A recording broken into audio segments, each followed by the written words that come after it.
네, 김주영의 인생 경영 책 함께 하고 있습니다. 두 번째 이야기를 함께 나눠볼 텐데요. 처음에도 말씀을 드렸듯이 기업인으로서 살아가는 김주영, 과연 어떤 기업으로 어떤 일들을 해오고 있는지를 알아보는 시간이 되겠습니다.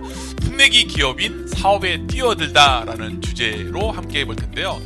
자, 최근 코로나 시대 때문에 정말 어려운 사람들 많거든요. 뭐 소상공인도 어려울 뿐만 아니라 누가 사업한다 그러면 야, 이 시기에 무슨 사업이야, 그러다가 망해, 하지마, 그러다가 큰일 나, 이런 경우들이 참 많습니다. 그리고 다들 힘들어하고 포기하고 하물며 또 마지막 또 말도 안 되는 그 극한 상황까지 막 이렇게 치닫는 분들도 있거든요.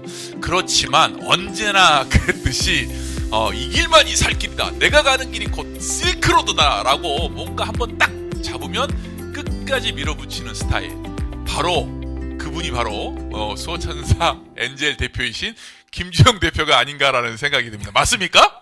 예, 맞습니다.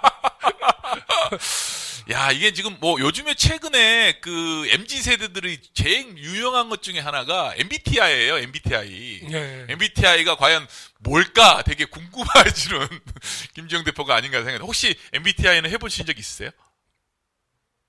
오늘 예. 딸하고 같이 한번 해보는 걸로. 알겠습니다.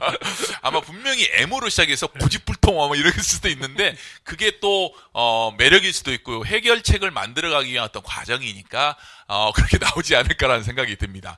자, 대표님 어떻게 사업을 시작하게 되신 거예요? 그러면 사업은 먹고 살라고 한 거죠.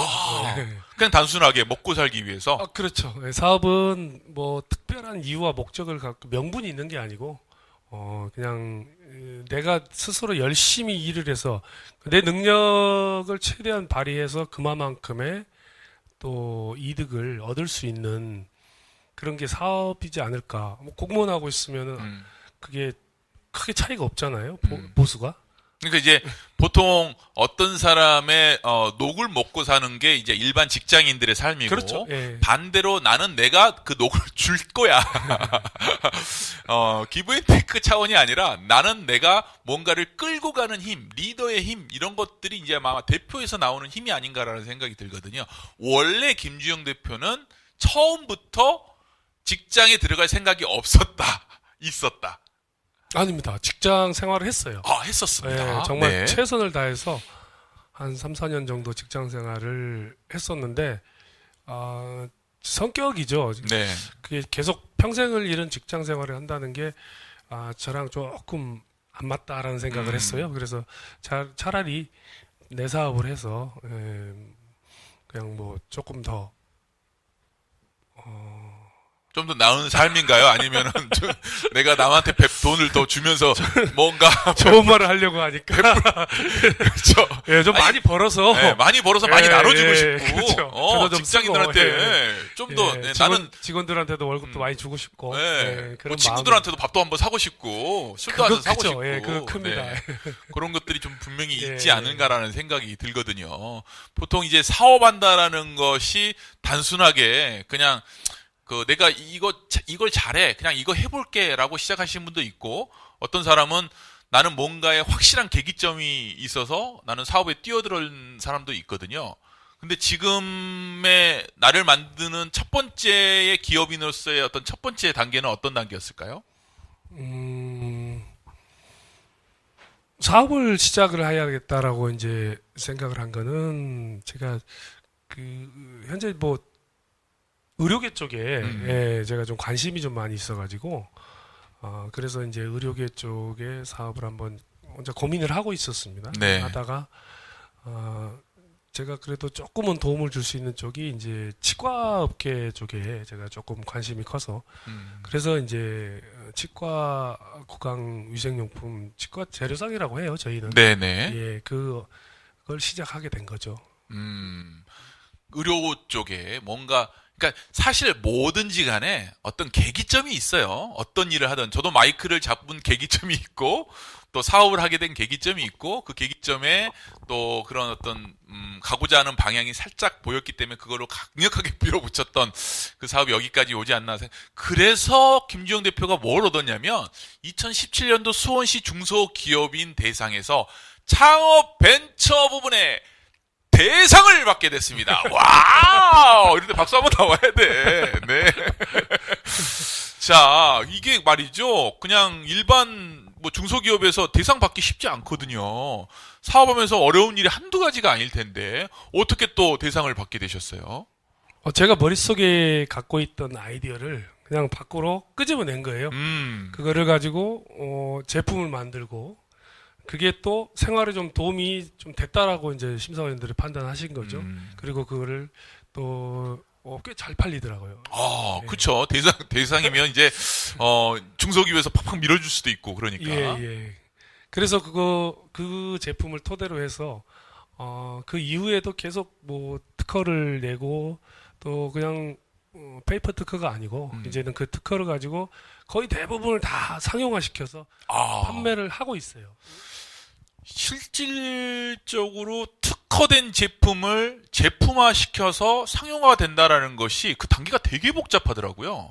예, 많이 힘들죠. 네, 말도 안, 예. 그러니까 이게 왜 그러냐면, 와, 진짜 좋다. 그럼 좋으면 바로 만들어지고 바로 많은 사람들이 사용할 수 있도록 제품이 상용화 될 것 같죠? 근데 절대 그렇지가 않거든요. 왜냐면, 그냥 하나의 뭔가의 문제점이 발생이 된다거나 아니면 뭐 이 1부터 100까지가 있다면 그 중에 하나가 약간 이상하다 그러면 절대 허가도 안 나오고 판매가 될 수 없는 상황이거든요. 그래서 우리 김주영 대표가 식약청과 한판 제대로 뜬 게 있습니다.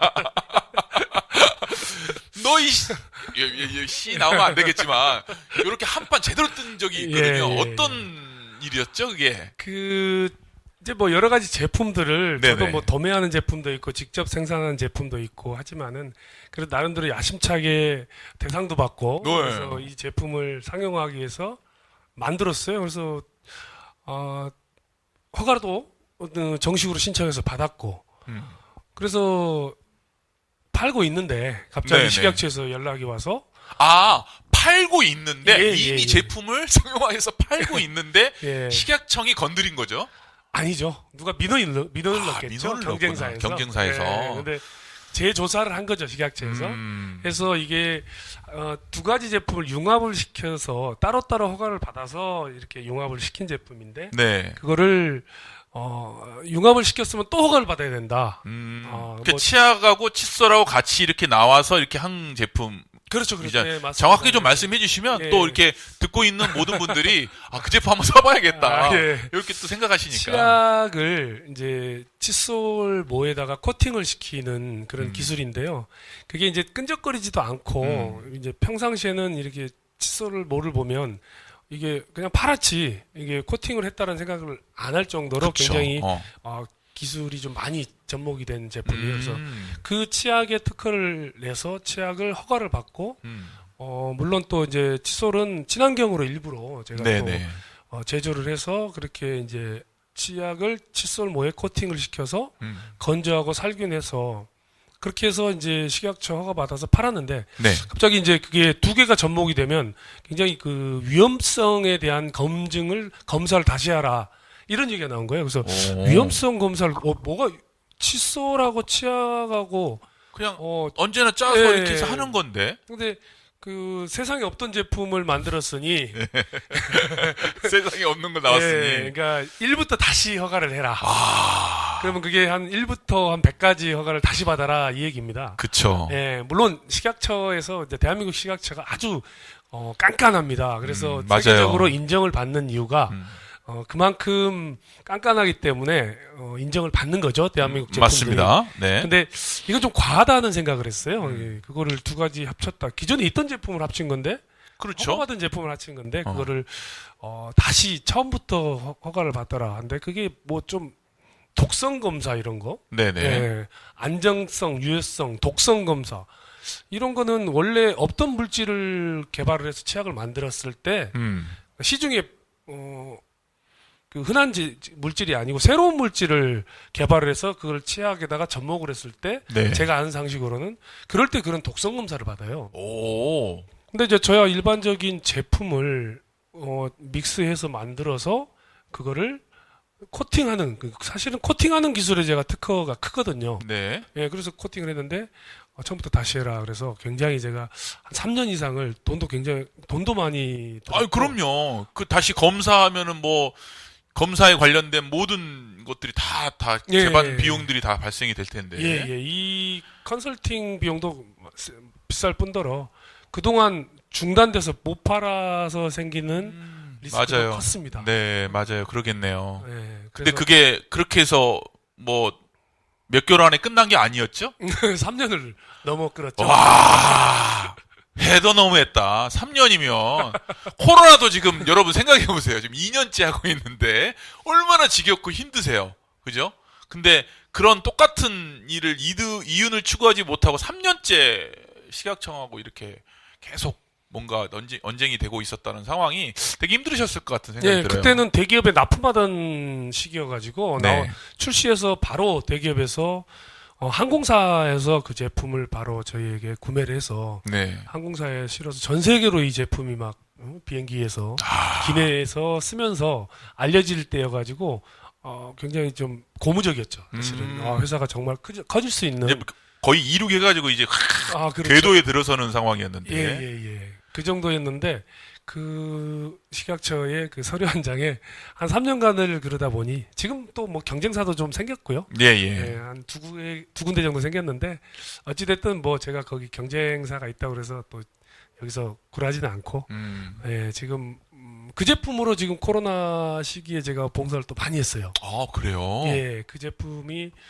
비행기가 안 뜨니까 그러니까 여행을 못 가니까 네, 제품이 못 가죠, 지금. 예, 많이 이제 소진이 안 돼서 네.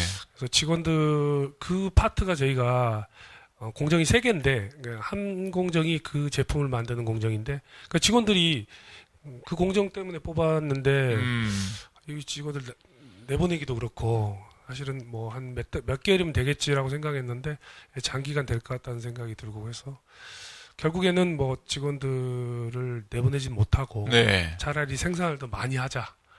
그래서 이야, 그렇게 그런 자신감은 또 어디에서 나오는 겁니까? 야, 대단하다. 예, 그런 자신감, 네. 불필요한 자신감이죠. 예.